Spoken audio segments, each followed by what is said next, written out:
Hello students, good morning. कैसे हैं आप? मैं हूं विजेंद्र वर्मा और एक बार फिर से Saraswati group of education YouTube channel पर आपका हार्दिक स्वागत करता हूं। देखिए स्टूडेंट्स, हमने यूनिट नंबर 1 और इसका चैप्टर नंबर फर्स्ट और सेकंड अपने पढ़ा। कल मैंने बीते हुए कल को आपको कुछ क्वेश्चन दिए चैप्टर नंबर 1 और चैप्टर नंबर 2 से रिलेटेड। आप उन क्वेश्चंस को सॉल्व करें। फिर भी अगर आपको कोई समस्या है तो आप हम तक पहुंचाएं, हम आपका सॉल्यूशन जरूर करेंगे। सेकंड बात यह है कि आप घर पे रह के रोज हर सब्जेक्ट की, क्योंकि इस YouTube चैनल पर आपको हर सब्जेक्ट डेली एक वीडियो आपको उपलब्ध होता है, तो आप स्वतः घर पे रहें और सेल्फ स्टडी करें, घर पे पढ़ें। आज हम बात करने वाले हैं फर्स्ट यूनिट के चैप्टर नंबर 3 की, और चैप्टर नंबर 3 है परागण। हमने पहले पढ़े थे परागण, आज हम इसमें पढ़ेंगे परागण, निषेचन। जब नर युग्मक और मादा युग्मक आपस में संलयन होता है तो उसको कहते हैं निषेचन, और निषेचन से क्या बनता है? युग्मज। और उसके बाद में भ्रूणकोश, हमने पहले पढ़ा था भ्रूणकोश व भ्रूण का परिवर्तन। देखो युग्मज द्विगुणी संरचना होती है और इसमें कोशिका के विभाजन द्वारा अंत में किसका निर्माण होता है? भ्रूण का परिवर्तन होता है, भ्रूण का विकास होता है। ये भ्रूण में परिवर्तित हो जाता है युग्मज। आज हम बात करने वाले हैं सबसे पहले पॉलिनेशन की, परागण की। तो देखिए सबसे पहले आप बात करते हैं परागण क्या होता है।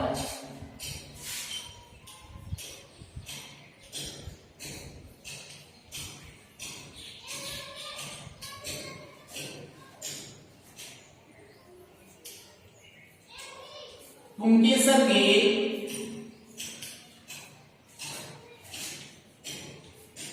परागकोश से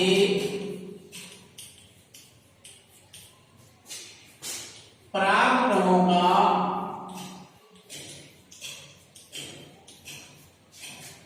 स्त्री केसर के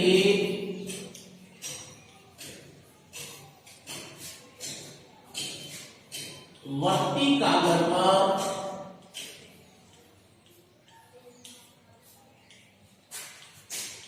स्थानांतरित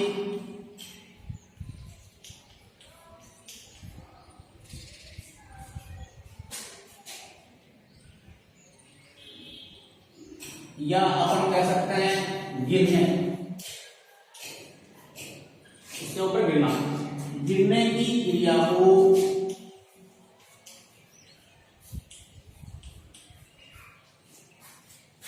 परागण कहते हैं।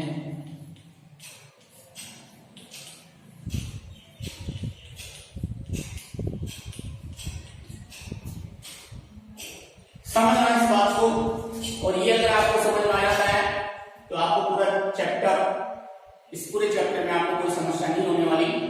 तो आप देखिए क्या होता है। हमने पढ़ा था चैप्टर नंबर 1 में पढ़ा था लैंगिक विज्ञान, और चैप्टर नंबर 2 में पढ़ा था। तो चैप्टर नंबर 1 और चैप्टर नंबर 2 में हमने ये पढ़ा था कि आवर्त बीजी पादपों में जननांग होता है पुष्प, और पुष्प के 4 चक्र होते हैं, बाह्य दलपुंज, दलपुंज, पुंगक और जायाम। हम बात करने वाले हैं यहाँ पुंगक और जायाम की। पुंगक जो होता है उसका नर जननांग होता है और उसके एक सदस्य को कहते हैं पुंकेसर। इसी प्रकार जायांग जो होता है वो उसका मादा जननांग होता है और उसका एक सदस्य कहलाता है स्त्री केसर। नेक्स्ट मैं बात करने वाला हूं यहाँ परागकोश की। पुंकेसर स्त्री केसर के बारे में मैंने बात की, मैं करने वाला हूं परागकोश की। हमने पुंकेसर की संरचना पढ़ी। पुंकेसर की संरचना के कितने भाग पढ़े? ऊपर का शीर्षस्थ ग्रंथम भाग जो होता है वो क्या कहलाता है? परागकोश कहलाता है।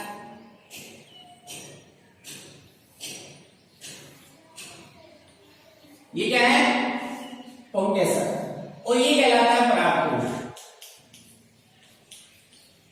उसके बाद में हमने परागकोश की संरचना पढ़ी। इसमें 2 पालियां होती हैं, प्रत्येक पाली में 2 कोष होते हैं, टोटल कोष 4 होते हैं। प्रत्येक कोष को लघु बीजाणुधानी कहते हैं या परागधानी कहते हैं या परागपुट कहते हैं। और जब ये इस कोष्ठ में या लघु बीजाणुधानी में क्या प्रयोग होता है? लघु बीजाणु। इस लघु बीजाणु को क्या कहते हैं? परागपुट। तो जब ये परागकोश प्रस्फुटित होता है तो इसमें से क्या निकलता है? परागकण निकलता है। तो हमने पढ़ाया है पुंकेसर के परागकोश से, ये पुंकेसर है, इसके परागकोश से क्या निकल रहे हैं? परागकण।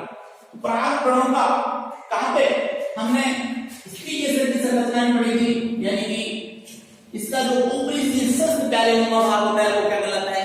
वर्तिकाग्र। तो परागकणों का स्त्रीकेसर के वर्तिकाग्र पर यहां से देखो इस पुष्प के परागकोश से, इस पुंकेसर के परागकोश से परागकणों का वर्तिकाग्र पर गिरना या स्थानांतरित होना क्या कहलाता है? परागण कहलाता है। ओके, नेक्स्ट बात करते हैं परागण के प्रकार।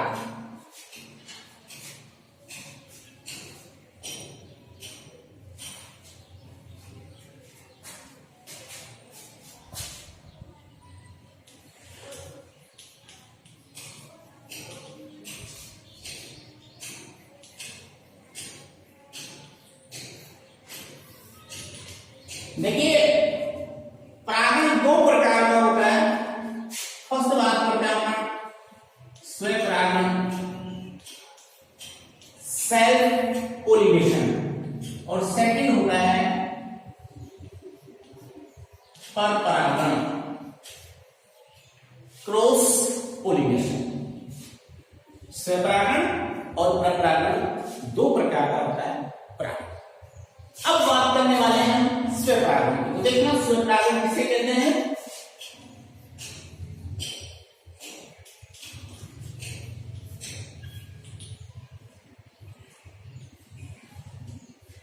सुनना इसको अच्छी तरह। देखो जब एक पुष्प के परागण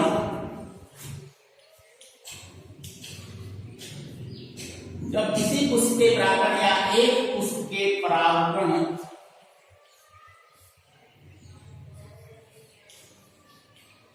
परागण कहां से है? उनके सर में परागकोश से। जब एक पुष्प के परागण उसी पुष्प अथवा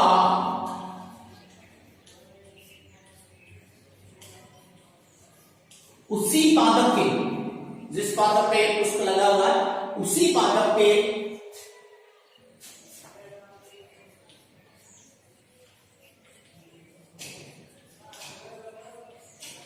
किसी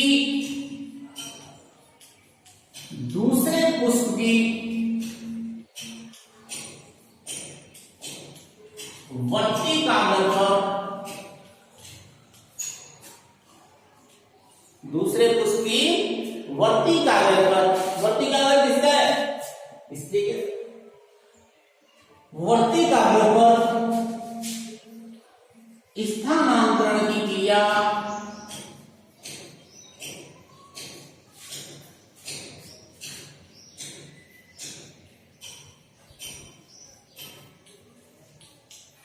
को स्वपरागण कहते हैं।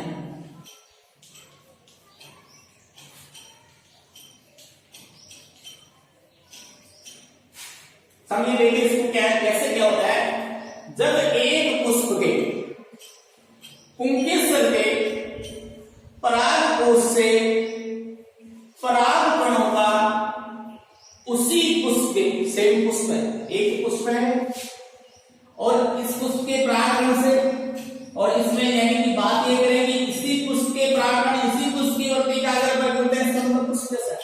द्विविलीन नहीं है। ये तो सीधी सी बात कि इसी पुष्प के परागकण जब इसी पुष्प की वर्तिकाग्र पर गिर रहे हैं तो पुष्प कैसा है? द्विविलीन। ये तो बात समझ में आई। तो देखो जब एक पुष्प के परागकण उसी पुष्प अथवा उसी पादप के, यानी एक पादप पर दो प्रकार के पुष्प लग सकते हैं, एक स्त्रीकेसरी और एक पुंकेसरी। एक में केवल पुंकेसर होता है, एक में केवल स्त्रीकेसर होता है। तो दो तरह के पुष्प लग सकते हैं। इसका मतलब ये भी है उसी पादप के किसी दूसरे पुष्प की वर्तिकाग्र पर स्थानांतरण की क्रिया को स्वपरागण कहते हैं। देखो इस आधार पे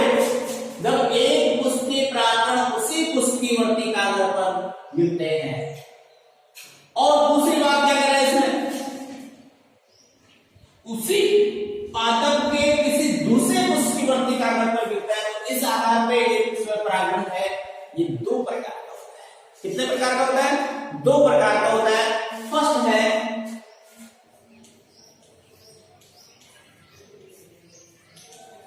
स्वक युग्मन, और इसी का सेकंड प्रकार है वो है सजात पुष्पी स्व परागण।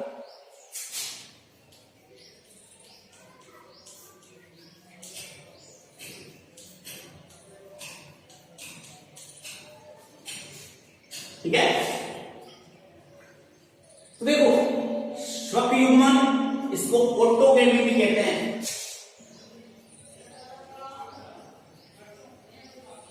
कई बार पूछे ऑटोगेमी क्या है। हम बात करते हैं स्वक युग्मन की।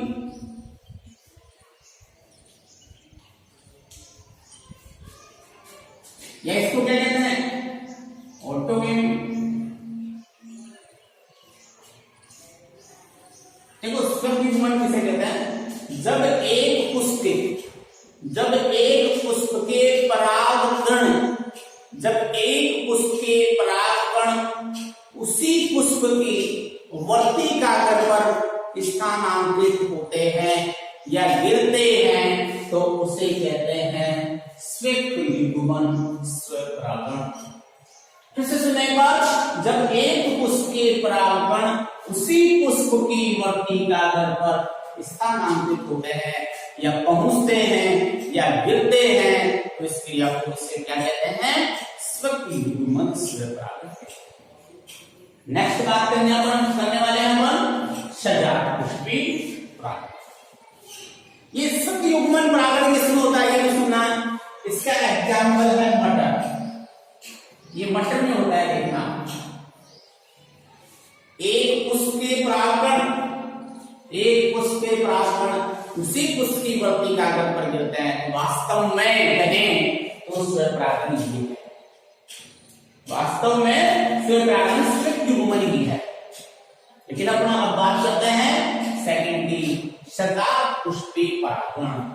देखिए, जब एक पुष्प के परागकण, इसी से मैं बता देता हूं आपको, जब एक पुष्प के परागकण इसी पुष्प में नहीं गिरते, जब एक पुष्प के परागकण उसी पादप के किसी दूसरे पुष्प की वर्तिका पर गिरते हैं या स्थानांतरित होते हैं तो इसको कहते हैं, अपन क्या कहेंगे बोलिए? सजात पुष्पी परागण। क्या कहेंगे इसे? सजात पुष्पी परागण कहेंगे। कोई दिक्कत? फिर से देखिए एक बार, जब एक पुष्प के परागकण उसी पुष्प की वर्तिका पर गिरते हैं तो उसे कहते हैं स्वक युग्मन, ऑटोगेमी। और जब एक पुष्प के परागकण उसी पौधे के किसी दूसरे पुष्प की वर्तिका पर गिरते हैं तो इसको कहते हैं सजात पुष्पी परागण। क्या कहेंगे इसको? सजात पुष्पी परागण।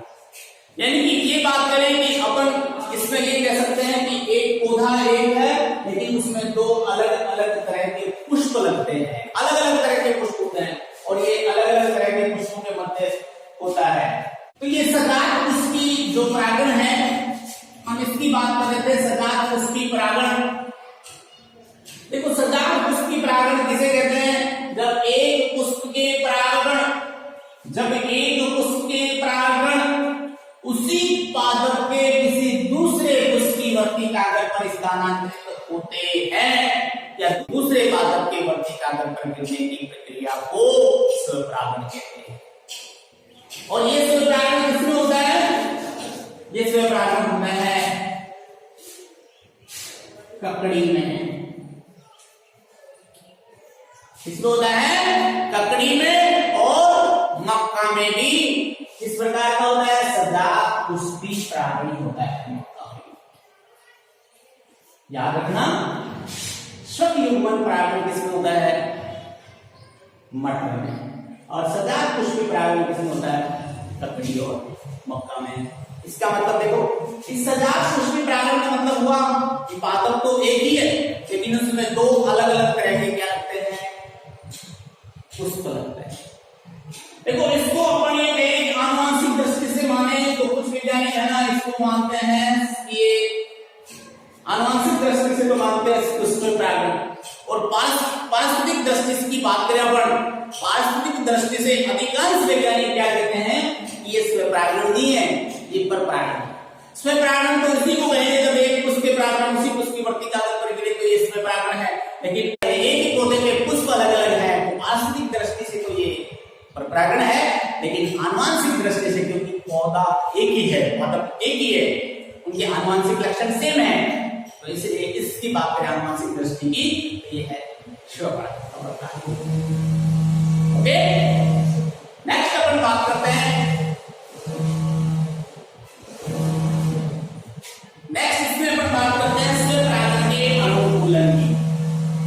स्व परागण के अनुकूलन की या स्व परागण के लिए कुछ युक्तियां हैं, कुछ अनुकूलन है कि उनमें स्व परागण होगा, क्या रीजन है कि स्व परागण होगा, किसमें होगा स्व परागण, तो उसकी बात करते हैं। देखिए हमने पढ़ा परागण, परागण दो प्रकार का होता है, स्व परागण और परपरागण। स्व परागण दो प्रकार का होता है, सख्त युग्मन और सजात पुष्पी परागण। देखिए स्टूडेंट्स, अभी मैं आपको जब स्व परागण पढ़ा रहा था तो उस समय मैंने आपको ये बताया था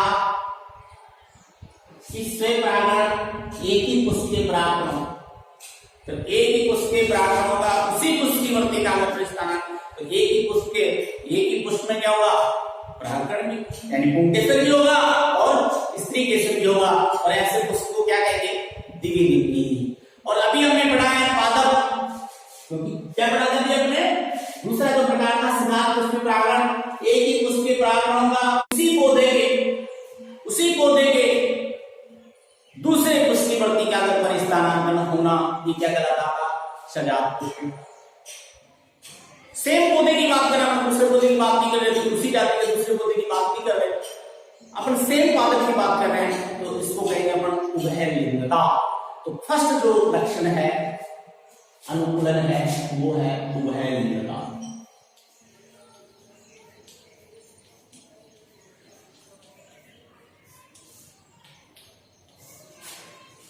तो देखिए उभयलिंगता किसको कहेंगे, यानी कि ऐसे पादप जिनमें स्व परागण होता है वो कैसे होते हैं, उभयलिंगी होते हैं, यानी कि नर जन्नांग और मादा जन्नांग एक ही पुष्प में हो, तो ऐसे पुष्प कैसे होते हैं, द्विलिंगी होते हैं।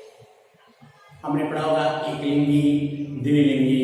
एक लिंगी पुष्प किसको कहते हैं, जिसमें पुंकेसर अथवा स्त्री केसर में से कोई एक जन्नांग हो, स्त्री केसर अथवा पुंकेसर में से कोई एक जन्नांग हो, उसको कहेंगे एक लिंगी पुष्प। लेकिन यहाँ बात क्या कर रहे हैं, उभयलिंगी या द्विलिंगी की बात कर रहे हैं। तो ऐसे पादप जिनमें स्व परागण होता है वो क्या कैसे होते हैं, उभयलिंगी होते हैं या पुष्प द्विलिंगी होते हैं। और अभी अपन ने एग्जाम्पल पढ़ा था पुष्प का, कौन सा पुष्प पढ़ा करना है, स्वप्न युग्मन में मटर। ओके, नेक्स्ट बात करते हैं, सेकंड जो लक्षण है वो है शंकाल पक्वता।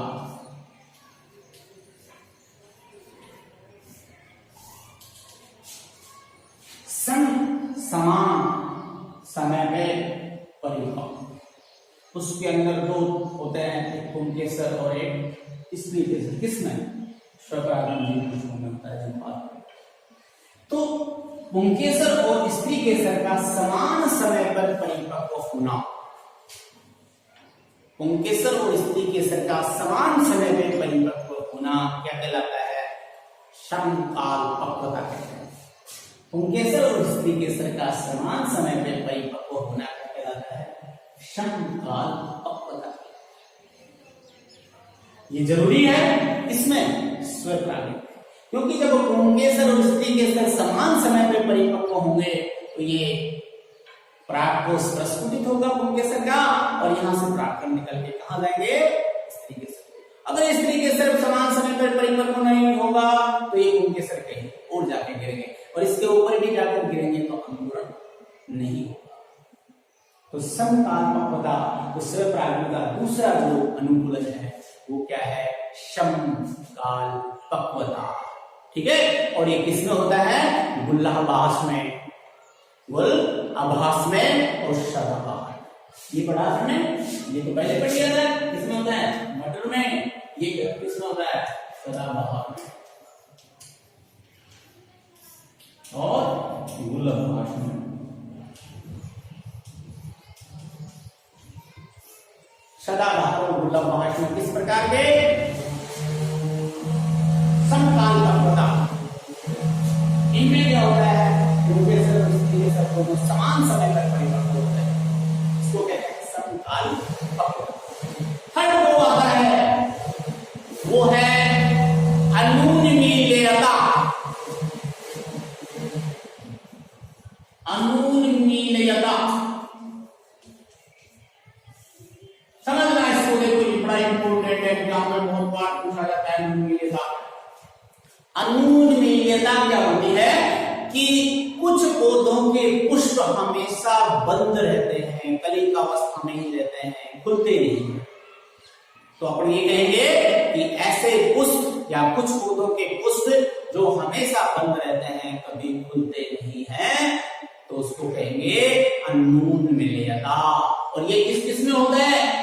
कनकोआ में, ड्रोसेरा में, वायोला में। तो ये एग्जाम्पल सही याद रखना, इसको कहेंगे, इसके एग्जाम्पल क्या है?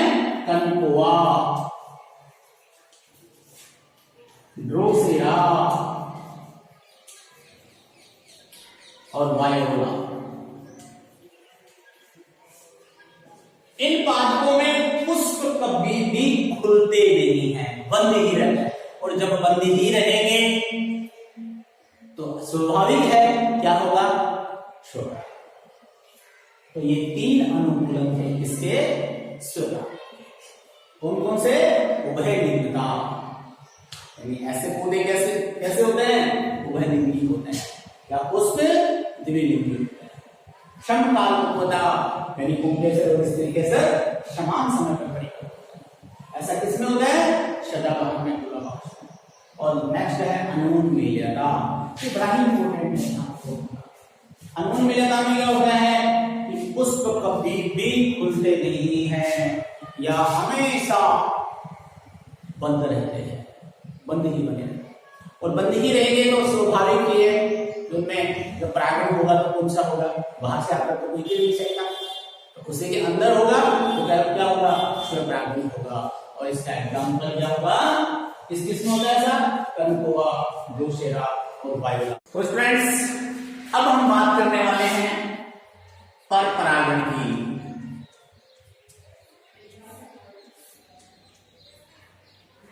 देखिए पर परागण किसे कहते हैं, फिर अपन इसके बारे में चर्चा करते हैं। जब एक पौधे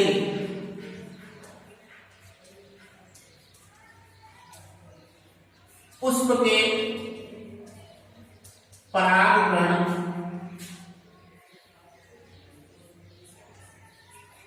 उसी जाति के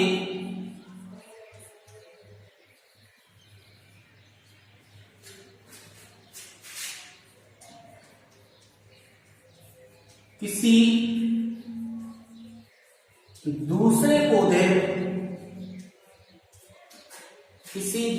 पौधे के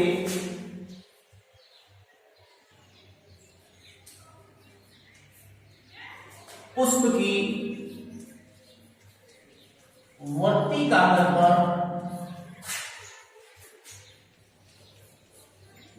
गिरने की क्रिया को या स्थानांतरण की क्रिया को पर परागण कहते हैं।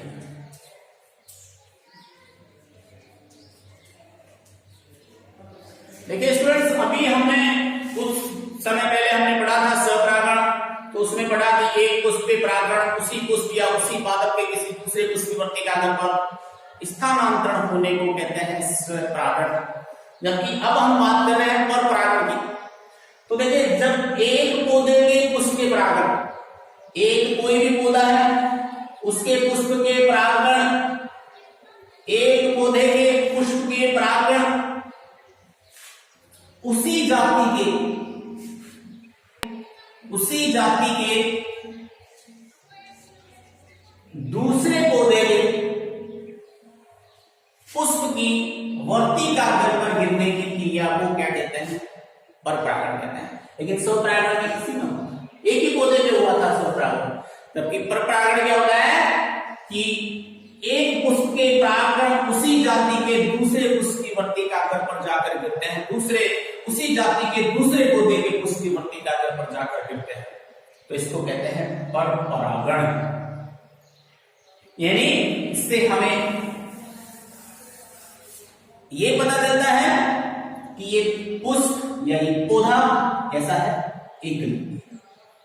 क्योंकि इसके पुष्प के इसी पुष्प के परागण इसी पुष्प की वर्तिकाग्र पर नहीं गिर रहे या अंकुरित नहीं हो रहे हैं, तो इसका मतलब ये हुआ कि ये पुष्प या ये पौधा कैसा है? एकलिंगी है।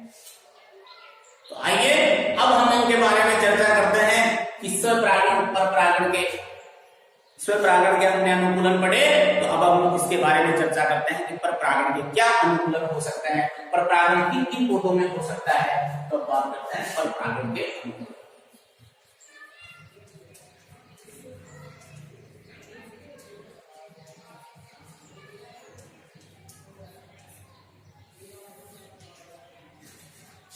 देखो अभी हमने इससे पता चला है कि पहला जो अनुकूलन है वो है एकलिंगता।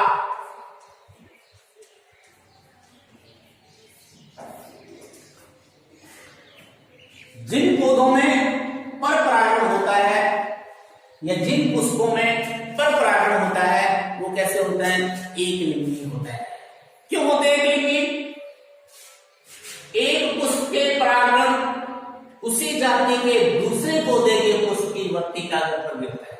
इसका मतलब हुआ कि ये पुष्प कैसे होते हैं? एकलिंगी होते हैं। आपने पढ़ा भी होगा एकलिंगी और द्विलिंगी पुष्प, पहले पढ़ा था 11th में। तो एकलिंगी फिर से मैं आपको बताता हूं एकलिंगी क्या होता है कि नर और मादा जन्मांग में से कोई एक उपस्थित हो, या तो पुंकेसर हो या स्त्री केसर, उमंगी या जायांग में से कोई एक हो तो उसको कहते हैं एकलिंगी। और दोनों होते हैं एक ही पुष्प में, तो ऐसे पुष्प को क्या कहते हैं? द्विलिंगी। तो फर्स्ट जो अपना अनुकूलन है वो है एकलिंगता। और हमने पहले पढ़ा है कि कुछ पौधे ऐसे भी हैं, जैसे अपन बात करें लौकी और तुरई, ये ऐसे पौधे हैं जिनमें एक ही पौधे में दो तरह के पुष्प आते हैं, दो एकलिंगी पुष्प आते हैं दोनों। एक में पुंकेसर होता है और एक में स्त्री केसर होता है। ठीक है, तो इनमें कौन सा परागण होता है? हम पहले पढ़ चुके हैं, कौन सा होगा? शाबाश, ये होगा सजात पुष्पी परागण। नेक्स्ट अपन बात करने वाले हैं नंबर 2। देखिए परपरागण, इससे पहले हमने पढ़ा था स्वपरागण। स्वपरागण में समकाल पक्वता होती है, क्योंकि दोनों पुंकेसर स्त्री केसर दोनों समान समय पर परिपक्व होते हैं, तो उसके परागण उसी पुष्प वर्तिकाग्र पर गिर जाते हैं, जबकि यहां दूसरे पौधे के पुष्प वर्तिकाग्र पर जाके गिर जाएगा। तो यहां क्या होगा? भिन्न काल पक्वता।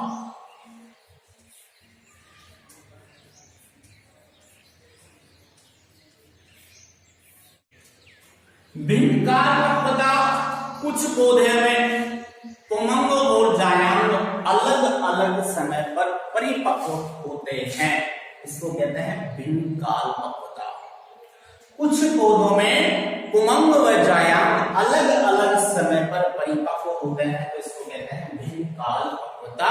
और इससे पहले हमने पढ़ा था समकाल पक्वता, तो उनमें पुमंग व जायांग समान समय पर परिपक्व होते हैं, तो उसको कहते हैं समकाल पक्वता। हम बात किसकी कर रहे हैं? भिन्न काल पक्वता। अब देखो पुमंग व जायांग अलग अलग समय पर परिपक्व होते हैं, तो ये भिन्न काल पक्वता भी दो प्रकार से होती है। कौन कौन सी होती है? एक तो होती है पूर्वता और एक होती है स्त्री पूर्वता। पूर्वता और स्त्री पूर्वता। जब सुनना, जब परागकोश वर्ती कागज से पहले परिपक्व हो जाता है, जब परागकोश वर्ती कागज से पहले परिपक्व हो जाता है तो इसे कहते हैं पूर्वता। और ये किसमें होता है? गुड़हल और कपास। इसके एग्जाम्पल क्या है? गुड़हल, और ऐसा ही किसमें होता है? कपास। फिर से सुनना एक बार, देखो पूर्वता किसे कहते हैं? जब परागकोश वर्ती कागज से पहले परिपक्व हो जाते हैं, पूर्व परिपक्व हो जाते हैं, तो इसको कहते हैं पूर्वता। और ऐसा किसमें होता है? गुड़हल और कपास में। जब की बात करें अपन स्त्री पूर्वता की, तो ऐसे पौधों में या ऐसे पुष्पों में जब वर्ती कागज परागकोश से पहले परिपक्व हो जाती है तो इसे कहते हैं स्त्री पूर्वता। पूर्वता में परागकोश वर्ती कागज से पहले परिपक्व होता है, जबकि स्त्री पूर्वता में वर्ती कागज परागकोश से पहले परिपक्व होता है। और ये होता है ब्रेसिकेसी और रोजेसी कुल के पात्रों में। किसमें होता है? ब्रेसिकेसी और रोजेसी कुल के पात्रों में। बरगद में भी यही होगा। तो आपको स्पष्ट पता चल गया होगा कि जब पुंकेसर परिपक्व हो जाता है, स्त्री केसर परिपक्व नहीं होता है, तो सीधी सी बात है इसके ऊपर परागण के पुष्प द्विलिंगी होने के बावजूद भी अगर पुंकेसर पहले परिपक्व होता है, स्त्री केसर बाद में परिपक्व होता है, तो भी पर परागण ही होगा। अगर स्त्री केसर पहले परिपक्व होता है, पुंकेसर बाद में परिपक्व होता है, तो भी पर परागण ही होगा। ओके, नेक्स्ट इसका तीसरा जो अनुकूलन है वो है स्वबंध्यता।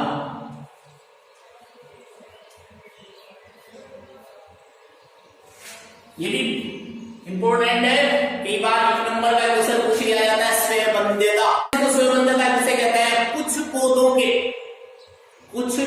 के पुष्पों में स्वयं के द्वारा विकसित परागकणों का उसी पुष्प की वर्ती कागज पर अनुकूलता होते हुए भी अंकुरण नहीं हो पाता है, तो इसे कहते हैं स्वबंध्यता।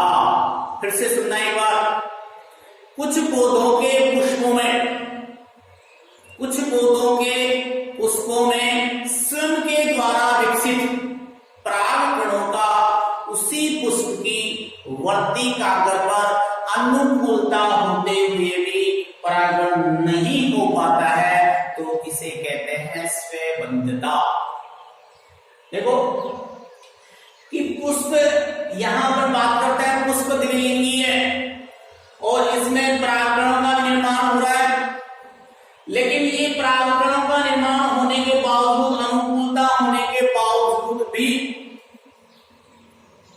इसी पुष्प के परागण उसी पुष्प की वर्ती कागज पर अंकुरित नहीं हो पाते हैं, तो उसे कहते हैं स्वबंध्यता। समझ में आ गया होगा कि एक पुष्प है, उसमें पुंकेसर भी है, स्त्री केसर भी है, उसमें परागणों का निर्माण होता है, अनुकूलता होते हुए भी, ये परागणों का निर्माण होते हुए भी इन्हीं परागणों का अंकुरण इसी पुष्प की वर्ती कागज पर नहीं हो पाता, तो इसे कहते हैं स्वबंध्यता। और ये किसमें होता है? राखी बेल में होता है। किसमें होता है? राखी बेल में। और पिटूनिया में भी होता है। पिटूनिया का नाम, पिटूनिया देसिया जो भी अंदर से उगला होता है, पीटने के काम में लिया जाता था, इसलिए उसका नाम दे दिया पिटूनिया, उसका नाम रख दिया गया पिटूनिया। ओके। नेक्स्ट थर्ड और सॉरी फोर्थ की बात करते हैं अपन। फोर्थ आता है इसका हरकोगेमी। फोर्थ क्या है इसका? हरकोगेमी।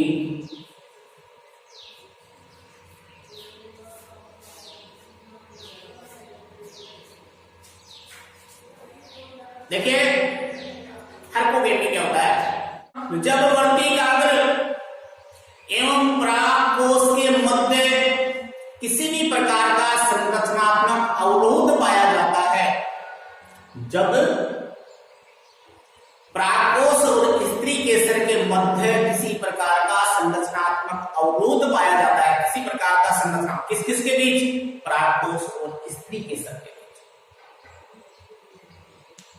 पुंकेसर और स्त्री केसर के बीच, प्राकोष और वर्तिकाग्र के बीच जब किसी प्रकार का संरचनात्मक अवरोध पाया जाता है तो स्वपरागण नहीं हो पाता। यानी कि एक ही पुष्प में दोनों हैं, पुंकेसर स्त्री केसर, लेकिन उनमें किसी न किसी प्रकार का संरचनात्मक अवरोध पाया जाता है। संरचनात्मक अवरोध की बात करें तो एक ही संरचना लंबी हो सकती है, एक ही छोटी हो सकती है। जब पुंकेसर लंबे होते हैं तो स्त्री और स्त्री केसर छोटा होता है, तो इसके परागण इसके ऊपर गिर नहीं पाते। और कई पुष्पों में क्या होता है? स्त्री केसर लंबा हो जाता है, पुंकेसर छोटा होता है, तो इसके परागण भी, तो ये परागण भी इसके ऊपर गिर नहीं पाते और तो स्वपरागण नहीं होगा। तो ऐसे पुष्पों में क्या होगा? परागण ही होगा। जैसे अपन बात करते हैं कैरियोफिलेसी।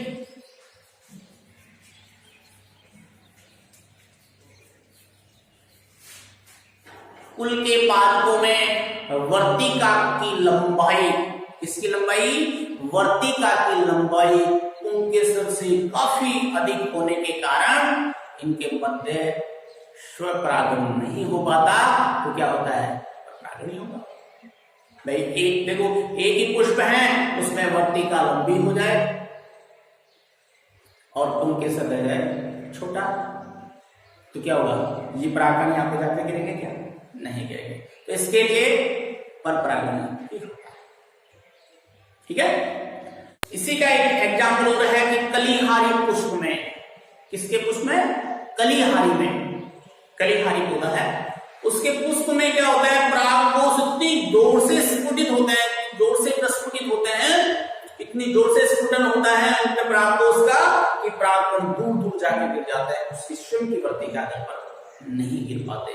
तो बताइए ऐसे पुष्पों में क्या होगा? स्वपरागण हो गया, परागण ही होगा। और लास्ट है विषम वर्तिका।